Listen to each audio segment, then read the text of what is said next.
Hello everyone, it's Mark here from Steiger Cars. Excuse the voice, got a bit of a cold. I've done something a bit silly. I've bought this. Now, I didn't want it. So what happened, I was paying for another car I bought at the auction. I was going to go home and then this thing crawled through behind me. Now, I remember it was on my shortlist. So I started looking around the car. I got as far as this hole in the bonnet here. And then I thought, nope, no chance. And then I think I maybe glanced around, saw some terrible bodywork, and I thought, no, crossed it off the list, didn't even look at it, didn't go inside it, didn't hear it run, nothing, I just crossed it off. Now when I was paying for the car, it was behind me, bidding was at 300 quid, and I thought, oh no, I'm going to put my hand up, aren't I? Sure enough, I did. Something just made it lift in the air. It wasn't me, I swear. So I got it for 350 plus the fee, so total it owes me 482. Now, then I remembered about the hole in the bonnet. So yeah, this one might be a loss, but I'm committed now. I mean, look at this, it's all straight down the side. So I had two options. One, put it back through the auction, but I know as a private or trade entry, it's going to get, what, 150 quid with that damage. So yeah, I've got no choice but to get it home and try and recover, maybe make some money, hopefully. Bumper's hanging off here as well. What else? Actually, nothing horrendous. I mean, there as well, but this is the bit of rust there. This is the worst part. I've never seen a hole here before, so I will have to get that sorted.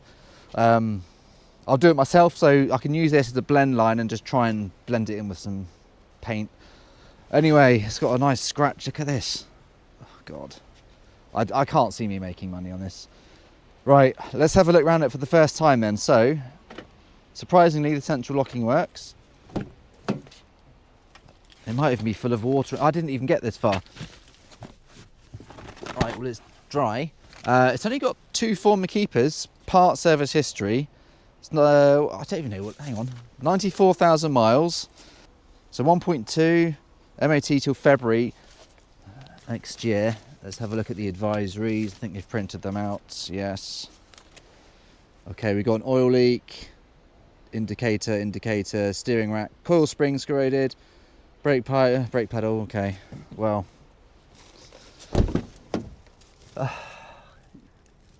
Bit grotty inside. I'm glad all the doors and the boot open, that's a good sign. Yeah, I've got to stop doing this impulsive bidding, I think.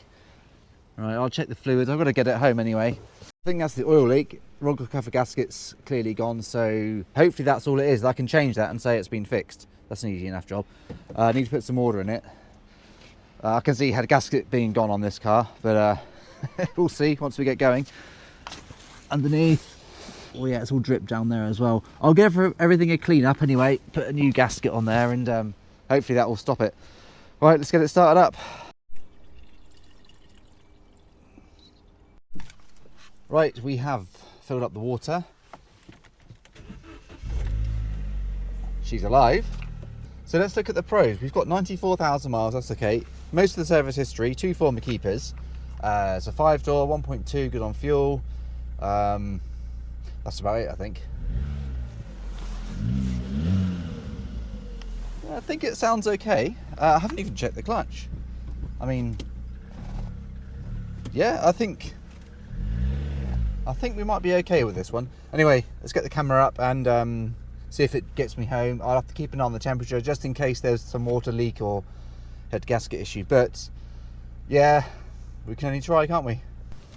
Okay, here we go.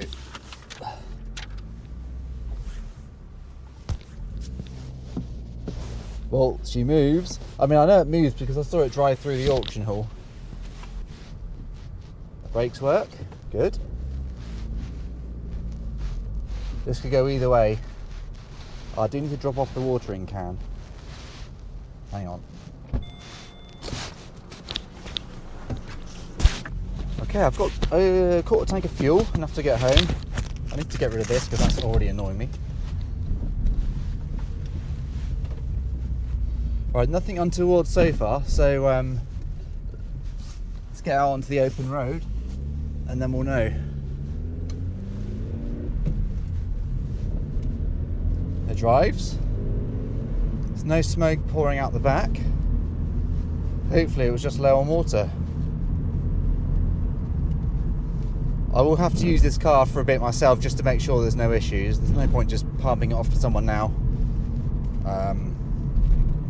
So yeah, I'll give it a good test run, get the bodywork sorted, and then see if I can shift it before the MOT. I might have to do the rocker gasket.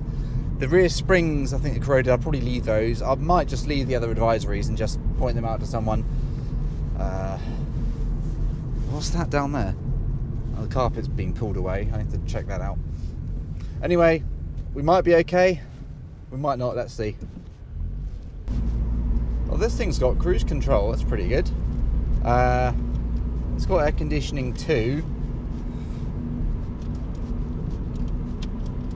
So it seems the fan directional mechanism is a bit jammed, so I can't get the air to go properly where I want it to go.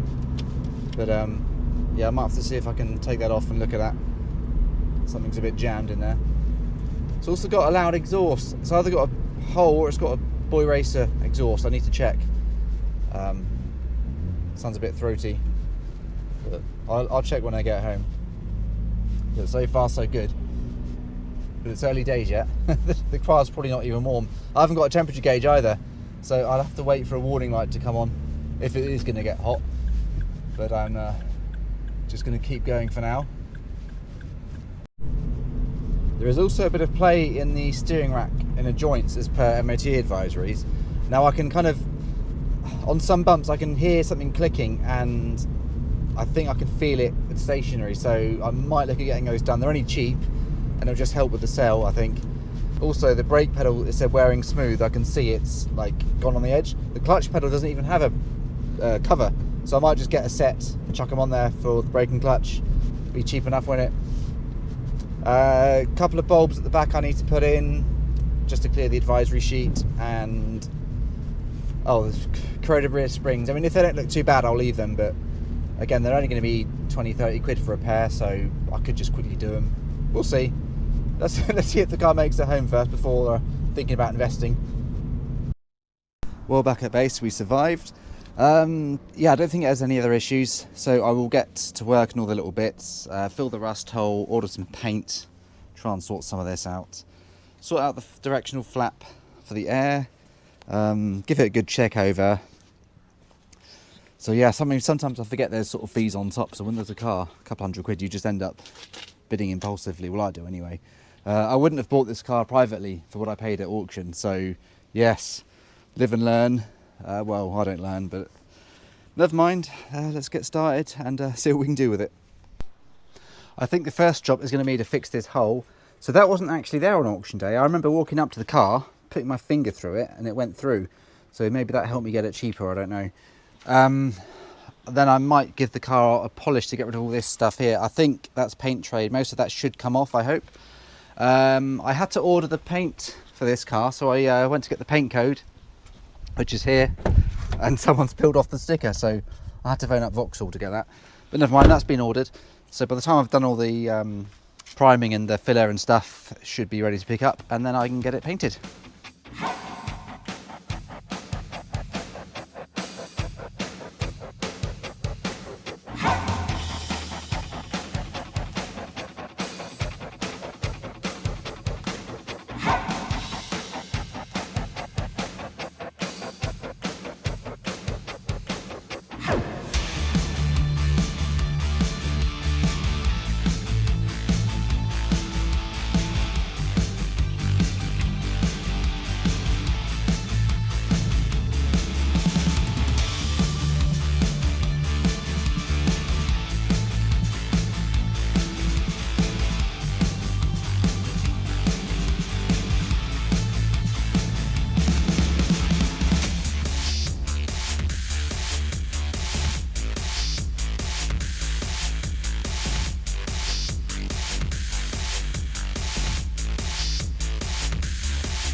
Right, well, this thing's done. Put everything back together, took it for a drive, got home, and then I realised, where's the locking wheel nuts?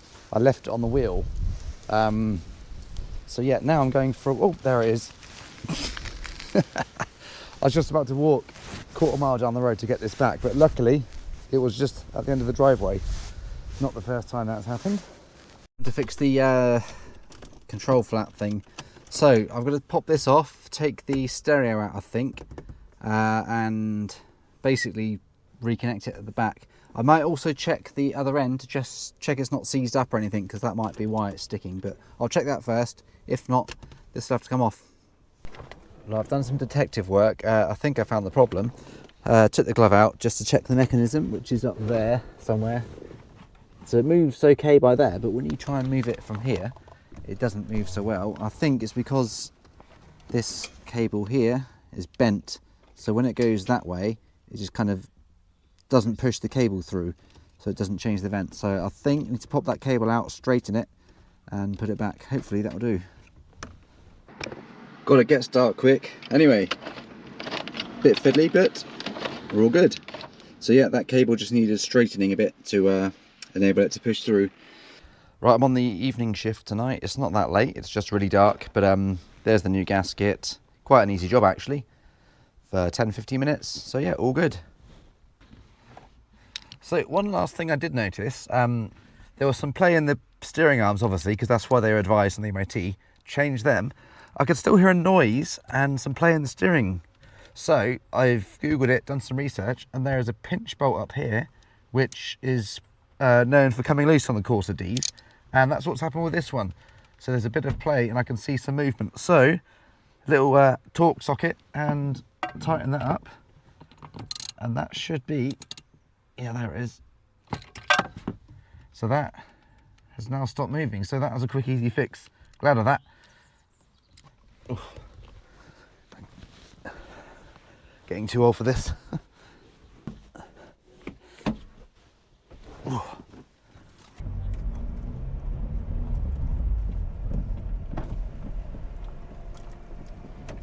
And there we have it. We have a transformed car.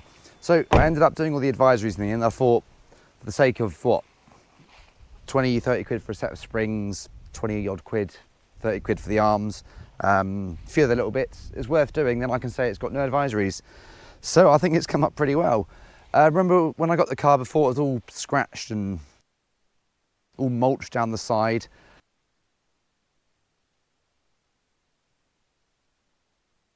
Now, no longer has a hole.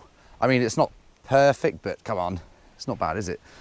The scratches down the side, I've had to touch them in because they're quite deep. So here on the wing and just there, they're too deep, and nasty one there. But look, all that's come off. Yeah, overall pretty happy. Best thing is I didn't even wash the car. It was washed pre-auction, so I just gave it a quick wipe. Wiped the wheels, did the tyre dressings, and run around it with my polisher. So, all in all, pretty happy. Inside, seats had a wet vac. Interior wasn't too bad, so it didn't take long to hoover it. There we go. So better pictures to follow. Advert can go up now. So at the beginning it was like a regretful purchase, but it's turned out to be a good decision, I think. So let's see if I can get it vlogged. Well, that was an easy one. The car has gone. A couple of messages, a few people interested, and within 2 days it had gone. So that's a pretty good one. Yeah, from what started out as being, I'm not even going to recover the money on this, to actually making some good money, I'll show you. Yeah, I mean, I still shouldn't have bid on the car. It was literally behind me when I was paying for this other car, and I was like, ooh, 300 quid, yep. Then I looked around it and reminded myself why I crossed it off the list. Anyway, got away with it. Could have been worse. So let's have a look at some numbers. So the car, including the fees, was 482. What did I spend on that? Some paint, £17 6 on a can of paint. The steering arms cost me £25.90. Rocker gasket was £25.93. The pedal rubbers, £7.92. The rear springs, £23.98. I think it was worth getting all the bits done because people always say, have you done the advisory? They'll send you a screenshot of the MOT history and said, have you done these? Yes, I have, and I've got receipts. So, yeah, worth doing. Total spend on that, £582.79, which leaves a profit. Oh, sale price, 1,400 quid. Pretty good. I put it up for 1,600 to be greedy. They said, would you take 14 because the MOT is only sort of 4 months, 5 months? And I said, yeah, fine. So 1,400. That leaves a profit of £817.21. Wow, pretty surprised with that. For reference, let's calculate the VAT on that quickly. 153 quid VAT, but yeah, it is what it is. Anyway, thanks for watching that one. Plenty more to come. I've just bought 4 classic cars from auction, which was a bit stupid of me because I've got to find a place to put 4 classic cars. So yeah, I'm in the process of picking those up and prepping. I've got a few more cheaper stuff coming out, but then there'll be a run of classics. And then I'll probably get back into the cheaper stuff again. So yeah, please like and subscribe, share, whatever, the usual. See you on the next one. Bye.